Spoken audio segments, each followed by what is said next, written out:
Wow, thank you so much, everybody, for joining us today. I welcome you tonight to this special program with our wonderful guests as we explore the important topic of can Jerusalem be raised above politics? Years ago, in an ad in the New York Times, Elie Wiesel called out to the world to raise Jerusalem above politics, a renowned moral compass for humanity since his emergence as a leader, a voice of the hope and integrity of the Jewish experience and Jewish truth. Elie's words echoed in the hearts and souls of every person who read them. Few faulted his desire to remind the world that there could be no separation between the Jews and their ancestral homeland, that no matter the political games or gains, this eternal capital of the Jewish nation, the center of our faith, would not become fodder for divisions or strife. Jerusalem, the same golden city of our ancient visionaries and passionate fighters for Jewish rights, would not fall again to desperation, to denial of her rightful heirs. This city of gold, named so long before a gold dome sat atop the site of the historical holy temples to our God, the focal point of the kingdoms of our leaders and the Jewish metropolis that once stood here before our exile. And even as we faced new challenges in attempting to bring peace to a unified city, we would not ignore or repeat the mistakes made in ancient times or in the hurried establishment of a safe haven for a persecuted nation. Determined to see Jerusalem again thrive under the values upheld by the Jewish people since the time of the Torah. For my house shall be called a house of prayer for all peoples. The epicenter of maps, of history, of kingships and conquerors, Jerusalem lay in ruins for hundreds of years, her citizens living in poverty, her historical sites left to waste, and her indigenous Jews expelled again and again, to return again and to be expelled again. And in their place, other people lived, but none thrived, as had this tiny nation of the obstinate children of Israel, who, even in the ghettos and camps of death, did not ever forget the source of our hopes. Today, they threaten to expel even Jewish memory from Jerusalem. And the ignorance of too many is enabling the destruction of our ancestral heritage from its very core. So the facts of history being transformed with such success that they are jeopardizing the eternal legacy of Jerusalem as our holy center to our children, to their children, and the future generations of our people. So when it was reinaugurated on this date by the very first Knesset as the newly reborn Jewish state of Israel, it upheld the vision that the city would be welcome to all faiths under a sovereignty that would enable and celebrate the many layers of her ancient history. But reality is more difficult than we maybe ever imagined. And our values have been tested in every possible way by our citizens, our leaders, by those who seek to destroy us, and those who are convinced that our relinquishing Jerusalem as the center, as the capital, is actually an acceptable compromise. So today, from every corner of the world, condemnation over Jerusalem can be seen or heard in wild claims and severe judgments over this beloved capital city of the Jewish nation. Why has it become so easy to disregard, even deny, the historical legal rights of Jews to Jerusalem? How can we address the denial of ancestral rights without deteriorating into polarized defensiveness? And what can we do to advance the recognition of Jewish ancestral rights that defy contemporary political divisions today and for the future?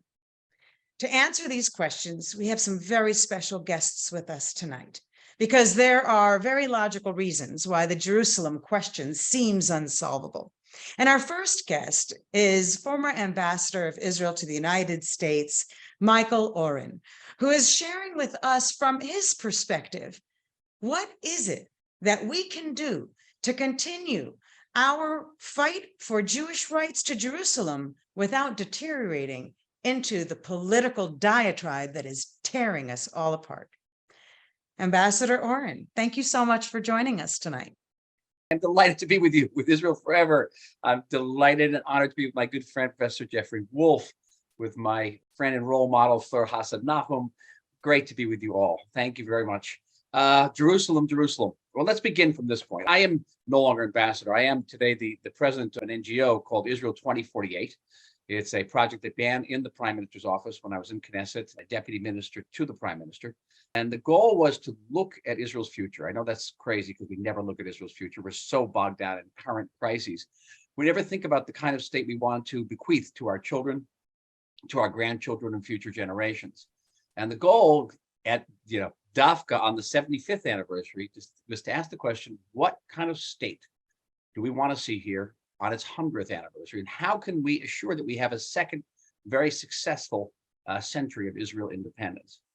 And eventually this became a book. It'll be published in March by Koren Press. It's called Israel 2048, The Rejuvenated State. It's about 21 chapters that cover everything from health, education, welfare, foreign policy, Jewish policy, peace process, but there are themes that run through this book, Ilana.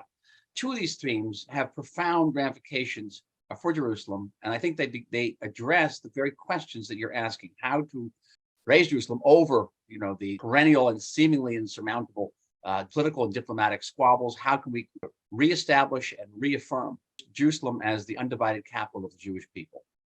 And one of the main things running through this book is, what do we mean when we say that Israel is the nation state of the Jewish people? And we passed a law that said that in Knesset some years ago. It was very controversial at the time. To me, it was always a tautological law. Israel is the Jewish state. It was stating the obvious. But the question is, what does this mean? What kind of responsibilities then devolve onto the state of Israel if we define ourselves as the nation state of a people? Do we have a right to defend Jewish people throughout the world? If Jewish people, for example, are in danger in Ukraine or in Russia, do we then send our whatever forces we have to extricate them? Is that part of our responsibility? Clearly, if Israel is the nation state of the Jewish people, then Jerusalem is the capital of the Jewish people. And how does that impact our policies toward our capital? Now, as ambassador, I negotiated at length about 2.5 years to reach the Kotel arrangement that enabled a reform and conservative liberal Jews to have a respectable area in the southern part of the Kotel where they could pray. It took a long time to negotiate this together with Natan Sharansky. We finally did. Interestingly enough, the biggest opposition came from the conservative and reform rabbis themselves, who said, why should we be, relegated to a lower status at the Kotel? And there was no opposition from the ultra-Orthodox. However, when it became law, it switched, and reform and conservative began to support it. The Orthodox began to oppose it. And eventually in 2017, the government rescinded its support from that agreement. But it remains a very, very sore point.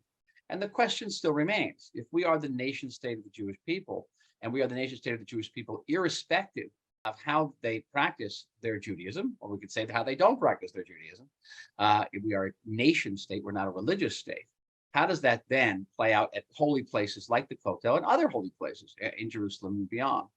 And it's very abundantly clear to me that Israel has to work assiduously to establish Jerusalem as the capital of the Jewish people, and to provide respectful places for prayer for Jews of different traditions, while maintaining the status quo. The status quo is clearly that the actual Kotel is an ultra or Orthodox Knesset, Beit Knesset is the Orthodox synagogue.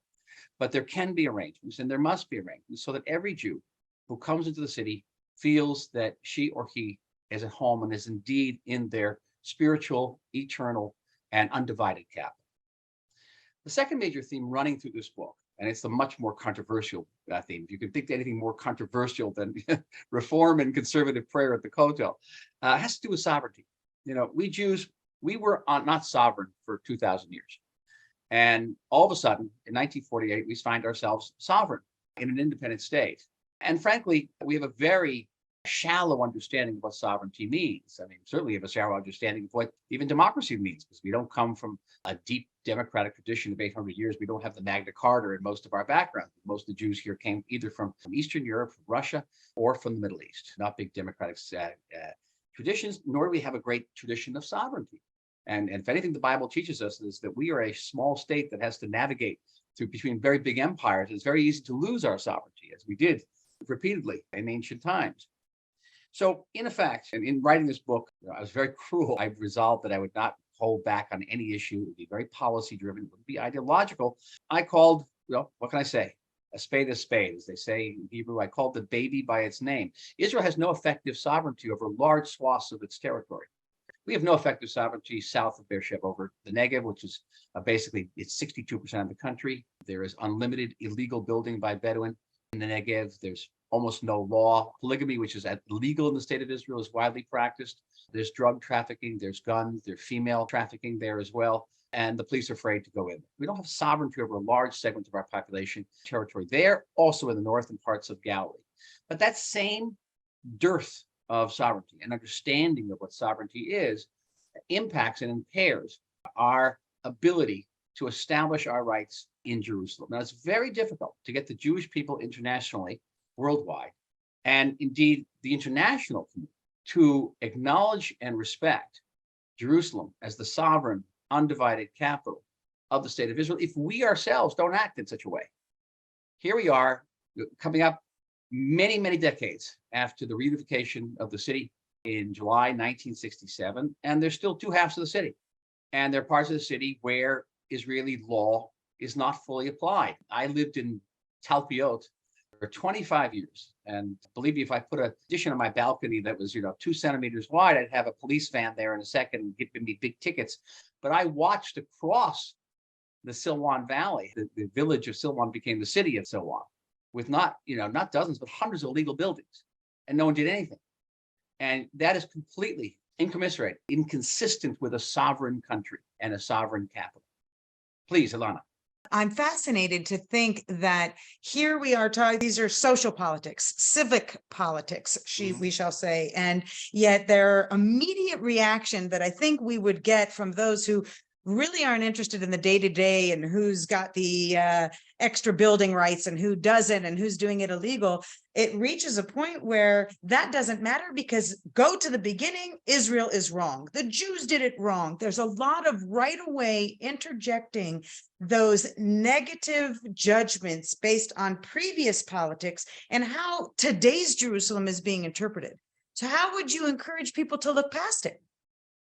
Because they're told again and again, this is dispossessed land. They've stolen houses in Sheikh Jarrah. We know the story. We understand that it was first a Jewish community, but it doesn't matter because we were gone for so long, or it wasn't documented right, or we have so many journalists whose headlines are, negating the truth from the get-go. So how do you respond to that? Well, my answer is going to surprise you. My answer is by proving first and foremost to ourselves that we believe our own narrative and acting accordingly. Again, we can't expect the world to accept our narrative if we don't. I think I have the unfortunate perspective of having been involved in every peace initiative going back to Yitzhak Rabin. I was an advisor in the Rabin government. And more than once, I would sit and listen to Israeli negotiators come to the negotiating table and say to the Palestinians, well, half of this is ours. Whereas the Palestinians would say, all of it is ours. And the not too subtle implication was, we're willing to give up parts of Jerusalem, willing to redivide Jerusalem. This is not ancient history. This goes back a decade. There were Israeli politicians who were willing to redivide this Jerusalem. If that's the case, the negotiating table, who's going to take it seriously that this is our sovereign capital? So the message that's coming out of Zion all too often is that we ourselves don't respect our sovereignty in the city. And the first step to getting anybody else to acknowledge it is by asserting our sovereignty and making sure that there are one Jerusalem, not two halves of Jerusalem. And there's one law in Jerusalem for all the residents of Jerusalem. And, frankly, once upon a time, the Arabs of East Jerusalem were offered citizenship in the state of Israel. I have no problem with that. I have no problem with it. To me, that's essential, in many ways, a precondition for establishing our sovereignty, because you can't have sovereignty over a city where a big chunk of the population is not voting in that sovereign country's democratic elections. So it's a controversial answer. It's sort of an out-of-the-box answer, but to me, it's the inescapable answer. And I'm looking at this with a historical perspective. We begin by saying this is the capital of our nation state, and it is sovereign territory. By the way, that was what the decision in July 1967 said, just never lived up to it in a way that we don't live up quite often to our self-declared status as the nation state of the Jewish people. We have to do this. In the second century, starting in 2048, this should be two of our primary goals. It's interesting also to think that this beautiful explanation that you've offered still leaves us with a fragment of the Jewish world that is never going to be able to grasp this as truth because they're so blinded by the misinformation that they have been told about Jerusalem. Is there any way in your mind, because you're right, we have to take ownership of our history with pride, even in the mistakes that we've made throughout the generations. But is there any way, in your opinion, to change the minds of those who are convinced that Jerusalem has no Jewish roots and any Jewish roots were relinquished? They've come to believe the United Nations. They say if all the rest of the world is saying Jerusalem has no connection with Jews, well, then they must be right, because the Jews are always, twisting the truth, as unfortunately deniers have made another trope of anti-Semitism today. How would you respond to those types of individuals, which I'm sure you had to do as an ambassador many times? All the time. But you're asking a question of public diplomacy, of what we some call, derisively hasbara. And you can explain, you convince some people sometimes. But again, subliminally, not too subtly, the message that we are sending out is that we are not the sovereign. I'll give you just one of many examples. Several years ago, the Waqf on the Temple Mount actually excavated the Temple Mount. It built the largest indoor mosque in the world in complete violation of the status quo. Destroyed all remnants, virtually all remnants of the second and first temple, and almost collapsed the entire Temple Mount, because the Temple Mount is now sitting on nothing. It's hollow underneath. You have this massive mosque on top and hundreds of thousands of people. It could collapse and kill and start, World War III. Did we do anything, Ilana? Did the state of Israel do anything? Zero. We sat around and watched our patrimony, our sacred archaeological legacy destroyed in front of our eyes. Now we have people for years sifting through the dust. Every once in a while they come up with a seal. They're very happy. But this should never have happened. You talk about status quo agreements. By the way, there's nothing in the status quo agreements, and I'm an expert on the status quo agreements, that says that Jews cannot pray on the Temple Mount. There's a Supreme Court ruling that says that Jews cannot pray in an organized fashion on the Temple Mount because it could incite a riot. There's nothing about the status quo agreement. Right. There is a status quo agreement that says that all the holy places in Jerusalem are open to members of all faith. If you're a Christian, and you know Christians who do this, then you can go up to the Western Wall. And if you're a Jew who has no problem going into a Catholic church, you can walk into the Holy Sepulchre. No one's going to stop you. There is only one holy place in Jerusalem, which is limited to the followers of one faith, and that's the Dome of the Rock. Do we do anything about it? So on one hand, we have, Michael, Israel isn't doing enough about it. We have our leadership isn't doing enough about it. And in the diaspora, we have a diaspora Jewry who is suffering because they don't know how to translate the stories of Jerusalem effectively as facts. Is there any way to win this very difficult situation? Is there any way to overcome this obstacle? Or are we envisioning 2048? What is it that you're envisioning? Is there going to be Jewish sovereignty in Jerusalem even? Well, there is if you have governments that make the decision to exert sovereignty, to enforce sovereignty. Same thing to the negative, by the way. And there are 400,000. But you would be considered, of course, and I hate to interrupt you, I'm so sorry, but you would be considered, of course, an extremist by telling me what you're saying. Remembering that as soon as we bring up the need to fight for Jewish rights, we are labeled as extremist or rightist or whatever, and we may not be. But Jewish rights means extremism somehow. So how do you get around that? How do you circumvent? I shall paraphrase Nathan Hale from the American Revolution. Okay, if this be extremism, then make the most of it. The fact of the matter is, in every place in the land of Israel, we have exerted our sovereignty. And many of those areas were very controversial and were disputed. Every place that we have actually settled and enforced our sovereignty, the world has accepted. The world has accepted it. I'm living in Jaffa. Jaffa was not part of the original Jewish state on the partition resolution. You see anybody asking us to give back Jaffa today? No, because we took it very seriously. So yes, if I make the most of it, if that makes me extremist. I'm not an extremist, you see, because I'm actually calling for Israel's recognition of the Reform and Conservative movement, which puts me on the far left in this country. It's nuanced. But when it comes to sovereignty, I brook no nuances. There either is sovereignty or there isn't sovereignty.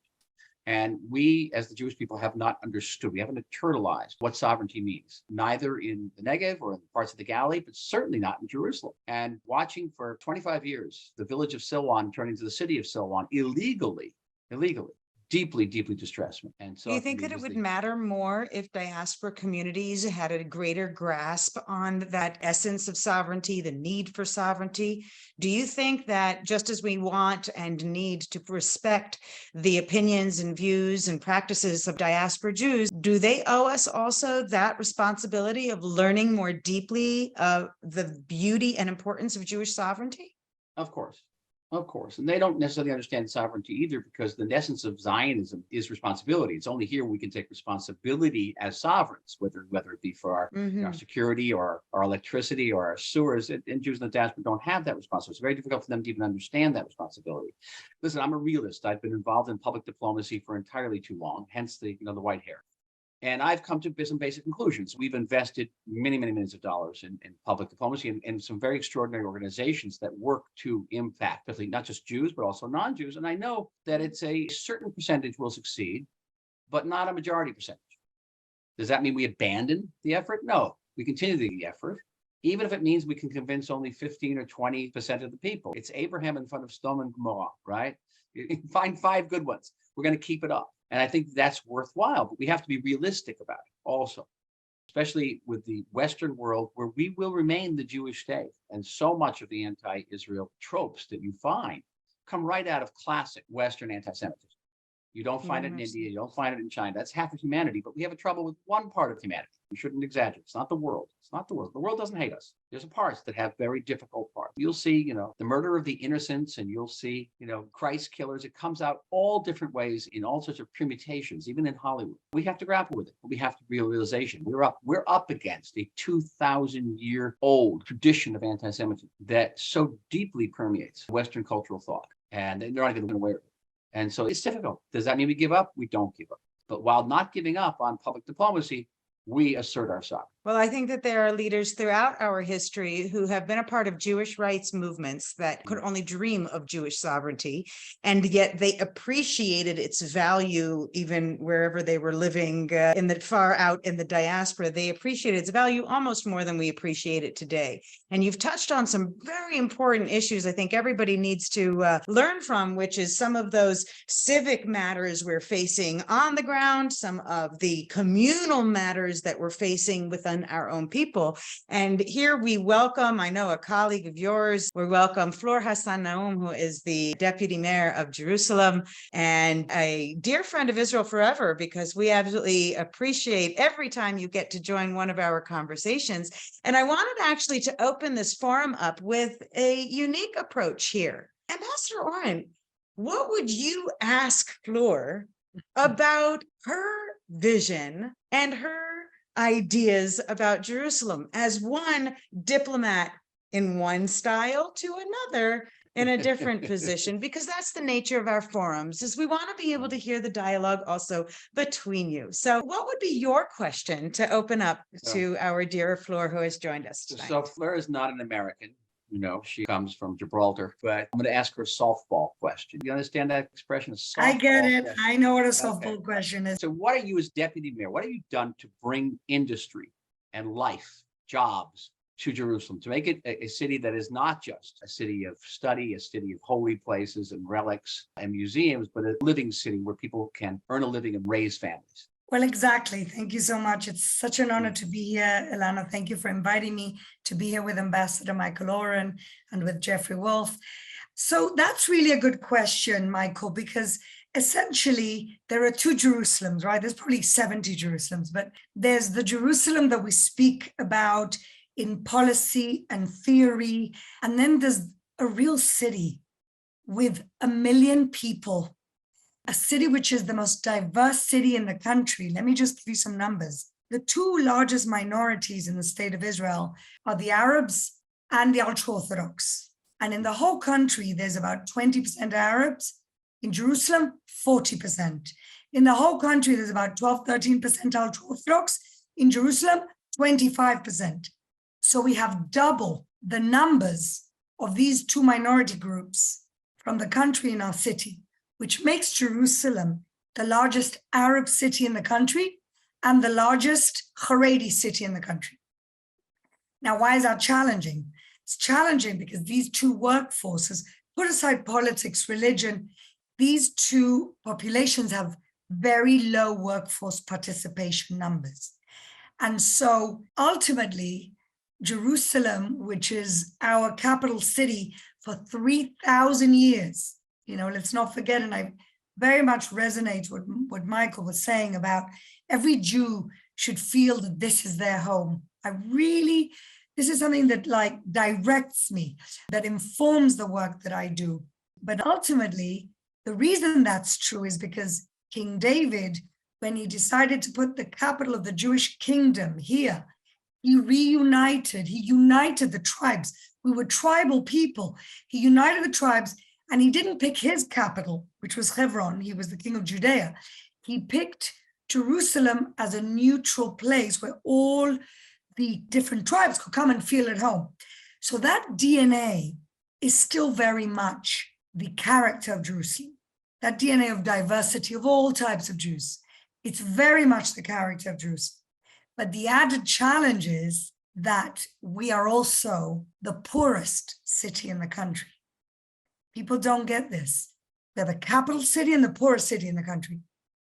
And so if we want this city to continue to be the strategic capital, the eternal capital, but also the strategic capital of the state of Israel, we cannot sink into a poor city of Haredim and Arabs and have everybody leave because it's a poor city. And then the government won't look at Jerusalem as the important strategic center of the state of Israel and the Jewish world, because it'll be a poor town housing these two population groups.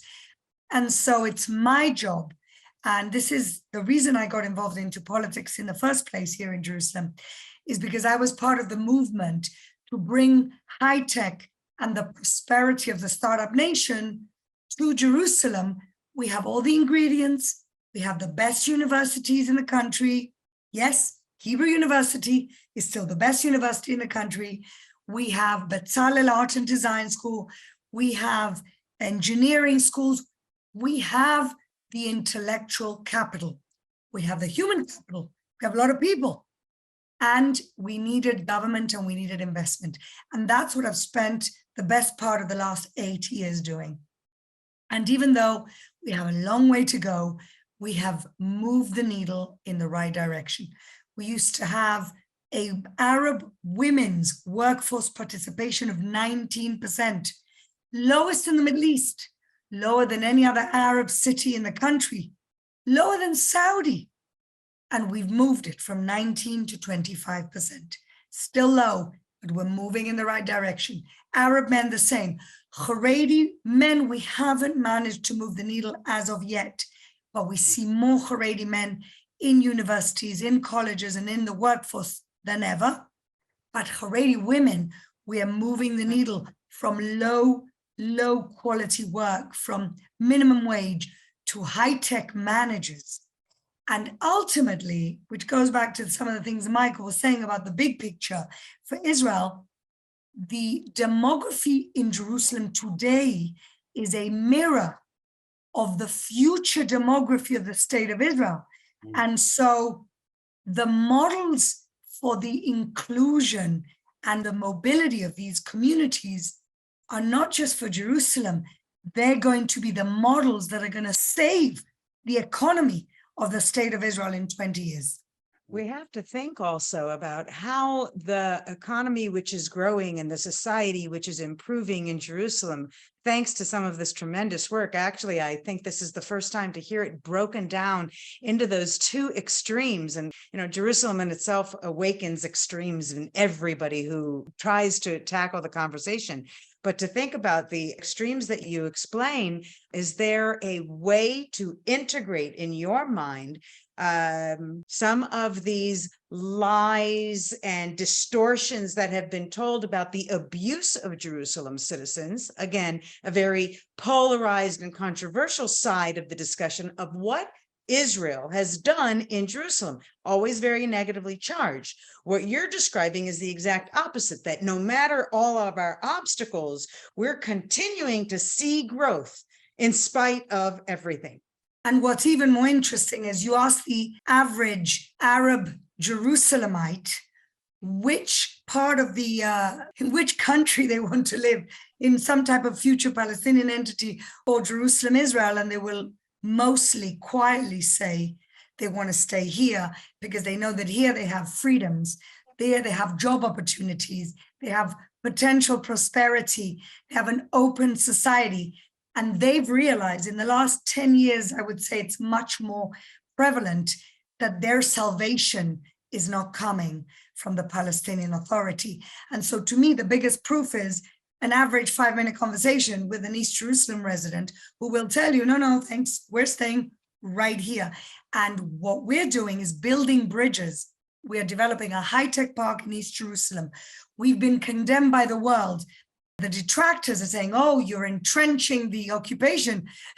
If we don't do anything, you're abandoning East Jerusalem. You're not bringing them opportunities. And so we can't listen to these voices. We just have to do the best for the residents in the city. And Michael, one thing, you said that quite rightly, that after 67, the East Jerusalemites were given the opportunity to become citizens. And at the time, only about 10% actually exercise that right. Today, there's a waiting list, so much so that the Ministry of Interior has opened an office in East Jerusalem because there's an unprecedented waiting list for the Arabs there to become citizens. And the reason is that they've realized that this city is no longer going to be divided, thank God, and they want to be on the Israeli side. I have to quickly ask then, Fleur, what is being done to educate those other elements of Jewish sovereignty, which Michael emphasized, this is crucial for all Jews to be aware of, for the world to be aware of, that we will always stand for our sovereignty and we will show it and demonstrate it and act it out. Are we doing that with the Arabs, citizens of Jerusalem sufficiently? Are we teaching the Jewish story and the historical truth in their schools in Jerusalem? Is that also a change that we're seeing come about? I remember hearing Mayor Leon speak about it at a conference. Maybe you can address that, because it's always an accusation that we do nothing for the Arab citizens. They live under apartheid. And I think Jerusalem is a perfect example of how they don't. Well, if you just come to my gym Zumba class and you see the Arab women and the hurried women with the different hair coverings, I think that's the best argument you can for the false accusations that we get against us. But I'll tell you one place where I'm very worried about our sovereignty, and that is in the Arab education system in East Jerusalem, which unfortunately uses the same books as they're using in Gaza. They are Palestinian Authority school books that deny that we're here, that glorify martyrs, and that talk about the fact that one day they're going to kick us all out and take everything back. Geography books that we don't appear in at all. And, a lot of these schools are funded by the UN through UNRWA. And there was me thinking, I went to the UK, I went to the parliament, and I lobbied. I said, don't give any more money to UNRWA because they're teaching hatred, and this hatred turns into terrorism. And when I got back, I actually realized that we, the government of Israel, fund 80% of these schools. We fund the schools that are teaching these kids to hate us through the independent educational system, an arrangement that we have. They're called Mukar Lo Rishmi. In other words, it's not an official Israel educational school, but we fund it because they are residents in our city. Now, Mayor Leon has done a lot to incentivize schools to take on the Israeli Arab curriculum, which teaches Arabic as a first language and Hebrew as a second language. Their school system has no Hebrew at all, which is terrible because they're keeping their people poor and ignorant and angry very purposefully. And so Mayor Leon has brought about a certain amount of incentives. Every new school we are building, we insist, and it's a condition that they take on the Israeli Arab curriculum. So we've moved the needle from 92% of the schools being under the Palestinian Authority school book to 85%. Again, it's moving in the right direction, but I'm actually very concerned about that because this is not moving fast enough. And in fact, what we should do is consider passing a law in the Knesset to ensure that the state of Israel does not fund any school that is teaching kids hatred of us, of Israel and the Jewish people. Absolutely. It's such an important topic that absolutely takes us above politics, because that is not a sided issue. Michael, you had something that you wanted to jump in with? I just wanted to comment about building the high-tech park in East Jerusalem. I think that's fantastic. And I think that so much of what Fleur does is very, very important. But people will say in the world, well, you're perpetuating the occupation. Our response should be, damn right we are. But our response to the Jewish people should be different. Should be saying, we can't occupy our own homeland. We can't occupy our own capital. And maybe we have to bifurcate our response, but those are the two responses. Absolutely, Michael. And when I get asked questions, I deal with the foreign press a lot as the Jerusalem person. And they're like, well, we saw that you built another settlement. And I always say to them, there's no settlements in Jerusalem. There are neighborhoods. Absolutely. When the world used to understand that settlement, before it was a negative word, was actually the way of building life. And I think it's a perfect opportunity for us to introduce Rabbi Dr. Jeffrey Woolf, who is joining us from Bar-Ilan University, professor of Talmudic history, a speaker around the world, and an important balance here, because I know that we're turning now our discussion to what it means to have Jerusalem at our Jewish core. And actually, Michael, I'd have to say that those words, they don't have to be told only to the Jews. We can't occupy our own land. It needs to be said to the whole of the world, but we have to figure out how to say it without being immediately shut down as extremists. Well, the same would be true about visiting the Temple Mount as a Jew. And I know, Jeffrey, that that's something that you feel very deeply about as an expression of Jewish sovereignty and Jewish rights here in our eternal city. Well, first of all, thank you very, very much for inviting me and for allowing me to share this very distinguished platform together with my friends, Michael and Fleur. There are a number of angles to this. I think the best way to start is by quoting Sir Isaiah Berlin, who used to say that Jews are like everybody else, only more so. So Jerusalem is all of Zionism, only on steroids. And all of the questions that Michael mentioned in terms of Jewish sovereignty in the Negev are simply exponentially more tangible and more perhaps explosive in Jerusalem than anywhere else. So there are a number of different angles or positions I'd like to point out. Number one, the place of Jerusalem in international discussions, especially when it comes to relations with the Muslims and with Muslim countries and with the Arabs in Jerusalem, is that the conflict between us and the Muslim world, and I'm being very careful, it's not just the Arab world, and the Muslim world is and always was from day one civilizational, because the dominant trends in Islam, at least since the 12th century, so that's gives a good long run, has been supersessionist, meaning that from at least the 12th century, the predominant Muslim position, and yes, there are many different forms of Islam and so on, but here we're talking about a consensus, has been that anything that preceded to Islam has been effectively Islamicized with the coming of Muhammad. And therefore, everything becomes binary. In other words, any sacred place is by definition Muslim. If it's by definition Muslim, then by definition, no non-Muslim can have anything to do therewith to this day, partly due to the laws of Omar, which date back to maybe 10 years after the death of Muhammad in 632.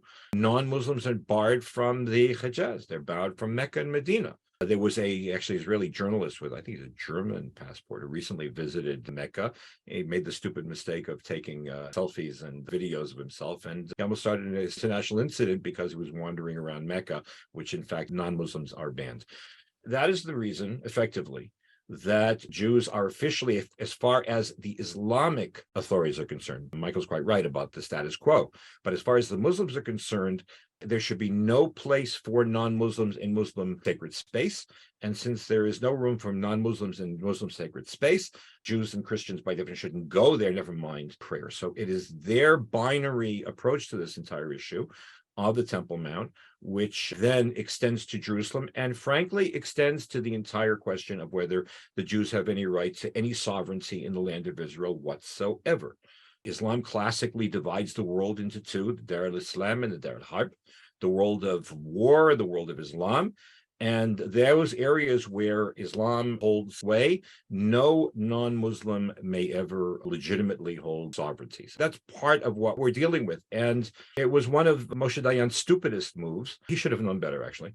But in 1967, when he spoke Arabic, when he handed over the Temple Mount to the control of the Jordanian Waqf and said, I don't want any part of this Vatican, those were his words, he failed to understand that that was exactly the point. That ironically, Jews can share sacred space. The Bible itself says that Prophet Isaiah says, for my house shall be a house of prayer for all peoples. So we can accommodate. Non-Jews used to participate, used to send sacrifices to the temple at the time. We're able to share. It's the other side's inability to share that is really part of the problem and puts us at something of a disadvantage. There was an interesting exchange. There was a former member of Knesset whose name was Yehuda Glick, who was really one of the pioneers of leading the return to the Temple Mount. And by the way, I just got the numbers. Over 4,000 Jews actually visited the Temple Mount just this past month. And that is an amazing increase. And every month, the number gets larger and larger. It's become a greater part of Israeli, not just extremism. Religious. Yes, not only Israeli religious, but also national identity. Yehuda Glick was once challenged by Knesset member Ahmed Tibi, who was former advisor to Yasser Arafat. How would you like it if we came and we wanted to pray at the Western Wall? And Glick said, please, Ahlan wa sahlan. It's not a problem. We have no problem with that. Christians come and pray at the Kotel. He was stunned because he was not aware of the fact that the difference. So the question of Jerusalem in terms of the international discussion is a function of this binary split. I'd like to think that the theological tones that have been coming out of the Emirates as a result of the Abraham Accords may be the beginnings of a redefinition or another approach, but it's too early to see. So that being the case, we have to, because of the fact that there really is no one to talk to on those grounds, I agree totally with Michael and Fleur. The only thing that we can do is just say, we are here, this is ours, and we are going to assert our rights here and stare down the bullies. And when we stare down the bullies, it actually works. But now we're seeing calls for civil disobedience because of a difference of opinion on issues of what does it mean to enact our sovereignty. And the Temple Mount is right there at the crux of it, that if you are supporting Jewish prayer, Jewish presence, any change to the status quo on the Temple Mount, right away, once again, you're labeled as an extremist of one side. You are the inciter. And imagining even the diaspora Jews who are trying to navigate this because they learn about this temple, but they're totally disconnected. It feels that it's a no-win situation because we're so busy fighting with each other. Right. So there were two separate issues over here. First of all, in terms of the larger way to cast this is a human rights issue. People have a right to pray wherever they want, especially in an area which is the holiest place in Judaism. And by the way, that is all. If we say that the Kotel, that the Western Wall, which is simply an outside retaining wall, which has no sanctity, inherent sanctity whatsoever, is the holiest place for the Jewish people, then we are basically shooting ourselves in the head. That's a tremendous marketing mistake, and it needs to be corrected. That the holiest place in the world is the Temple Mount. The holiest place in the world is the site on which the Dome of the Rock sits, which is, by the way, not a mosque. It is a shrine. And it was first built there by the second Caliph because he wanted to memorialize the fact that that's where the temple stood. He found a Jewish convert to Islam. He says, I want to memorialize the site of the temple. And he built what was the original structure of the Dome of the Rock because at the time, the Temple Mount was respected as a Jewish holy site. And by the way, as long as we're at it, up until the 12th century, there was a synagogue and a yeshiva that sat on the Temple Mount and which was visited and documented. In fact, it's funny, there's a letter from a famous astrologer and astronomer, his name is Avraham Bachia, who actually came from closer to where Fleur hails from. He was from Barcelona. And he writes that, the Muslims are much better than the Christians because when the Christians took over Jerusalem, they threw out the Muslims and the Jews. And when the Muslims ruled, the Jews had a synagogue and they had a yeshiva.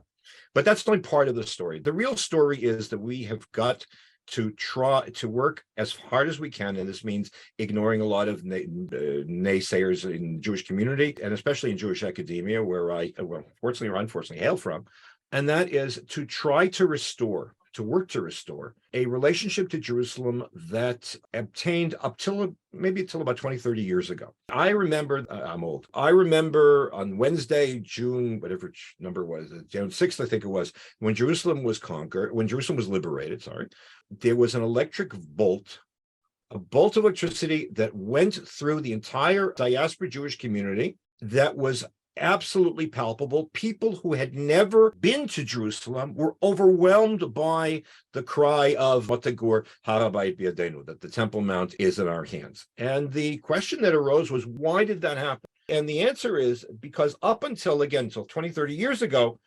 Jerusalem was a formative image in the self-definition of every single Jew.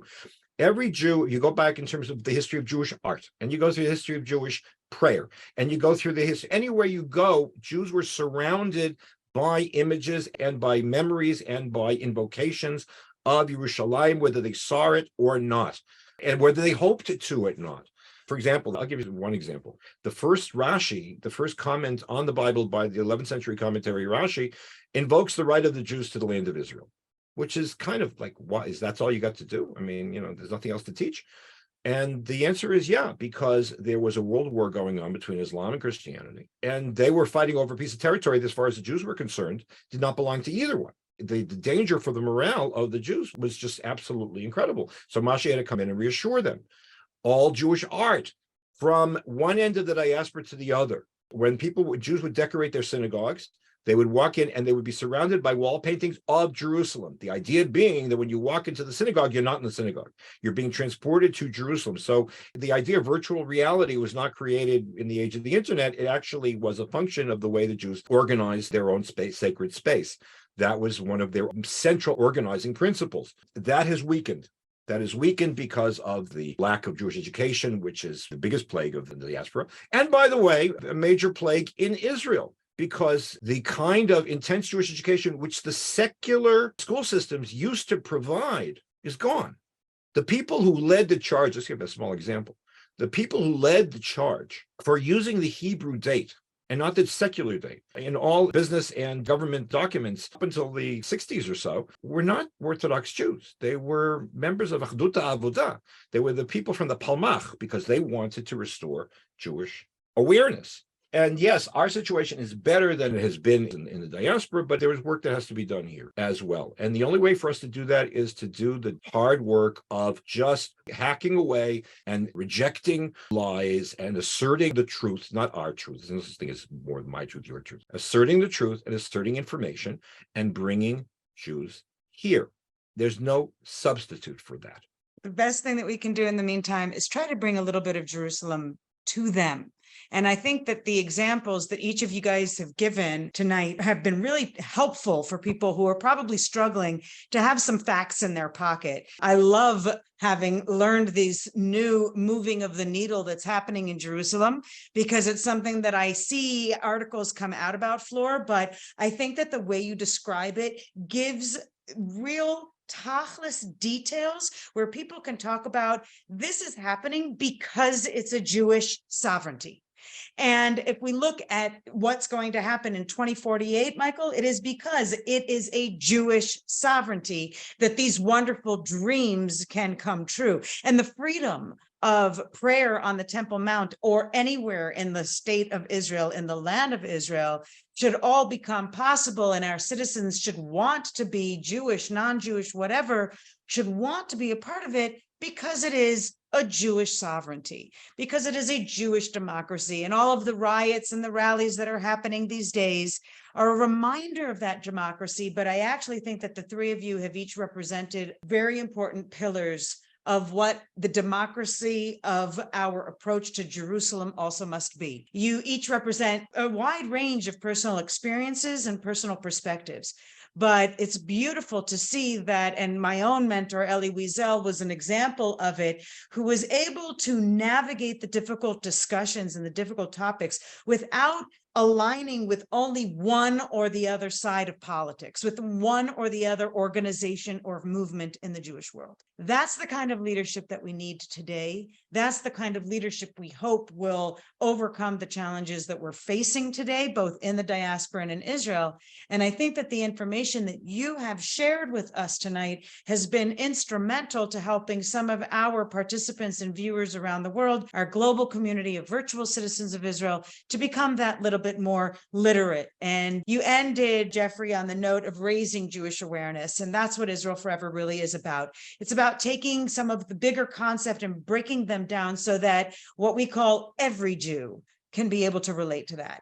Every Jew will be able to tell the story of Jerusalem. There's a Talmudic statement that Yerushalayim lo nitchalka lishvatim, which is basically what Fleur was alluding to, that Jerusalem was not divided among the tribes, because Jerusalem is above the tribes. Hence, by the way, in terms of the non-Orthodox prayer area, what a lot of people don't know is that Jews didn't always pray at the Western Wall. They started actually on the Eastern Wall, near the what's called the Mercy Gate, or the Gate of Mercy. The area of the Kotel, which is today used as an Orthodox synagogue, was sanctified by use. So to say that the area that now is being designated for non-Orthodox prayer on the other side is of a lesser order is something of a misnomer, because their usage of it will in fact sanctify that part of the Kotel for that type of service of God. So that there are things that are essentially holy, which is the Temple Mount, and everything radiates out from there in terms of awareness and consciousness. On the other hand, there are things that we can sanctify ourselves, and one of them is the strengthening of the awareness of Jerusalem and its centrality in our lives. Very important to be able to end on this wonderful note of the importance of Jerusalem and how it is a part of every Jew's identity.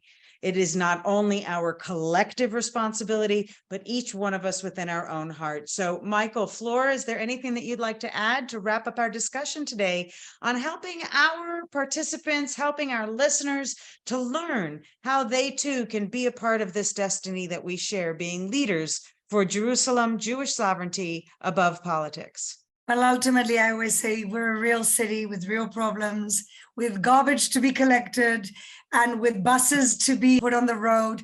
And so, there's two Jerusalems. In Hebrew, we say lemala velemata, Jerusalem from the bottom, Jerusalem from the top.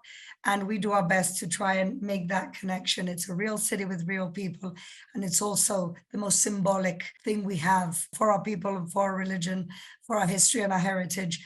And so balancing and combining all of that can be challenging, but it's a big zchut, big privilege to be able to do that job. And it's a privilege to learn from you and the tremendous work that you're doing, the important work that you're doing to help to build up Jerusalem. And I'm sure that we'll be able to continue our discussion and learn more from you as you continue to advance some of these incredible initiatives.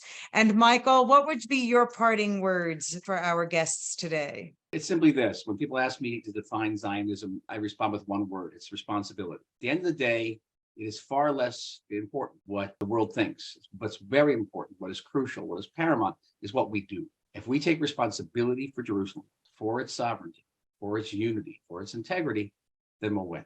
Amen. I think those are some powerful words and words of hope, because I think that there's a lot of obstacles that our brethren are feeling all over the world. They are afraid to stand up for Jerusalem. They're afraid to mention, discuss, and they don't even understand sometimes why next year in Jerusalem continues to be said if they feel so conflicted over the relevance of the city to their identity. So the more that we work together, the more that we keep ourselves and keep each other interested, inspired, the more empowered we can become. For transcript and other resources related to Jerusalem, Jerusalem Above Politics, and of course our Jerusalem Cornerstone Project, which is a reminder that in every Jewish home for thousands of years, everyone would leave the easternmost wall with one stone unfinished. And that unfinished stone was a constant reminder of the destroyed temple in Jerusalem, that we should never be severed. Even in our most illustrious and comfortable homes,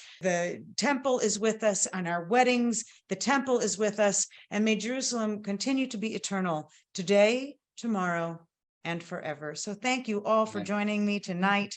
And we look forward to having everyone come again for Israel Forever Live to be a part of our continued efforts for the Jewish rights movement of empowerment, pride, education, inspiration, and keeping the conversations open. Thank you again, everybody, and have a wonderful rest of your week.